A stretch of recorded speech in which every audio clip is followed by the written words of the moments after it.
Welcome to the Banker Lamp. Please enjoy the video. In this video, I will show how to make organic videos for dropshipping.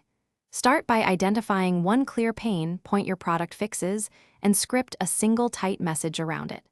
Shoot vertically and keep clips between 15 and 45 seconds to match viewer habits. Use close-ups to highlight features and show real usage. End with a simple, friendly call to action that invites questions or saves for later. Build a consistent production routine so filming feels natural and fast. Use a tripod and soft, diffused lighting to make zero products look premium. Keep voiceovers conversational and avoid jargon so viewers understand value immediately. Swap between wide, medium, and close shots every 2 to 4 seconds to maintain motion.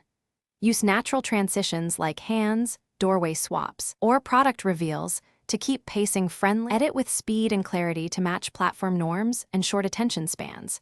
Use jump cuts and quick zooms to emphasize benefits, and keep captions on screen for viewers watching muted.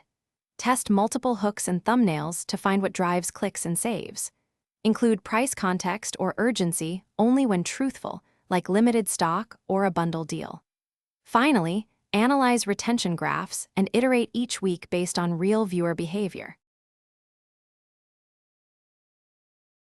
Thanks for watching. If this was helpful, leave a like and consider subscribing. See you next time.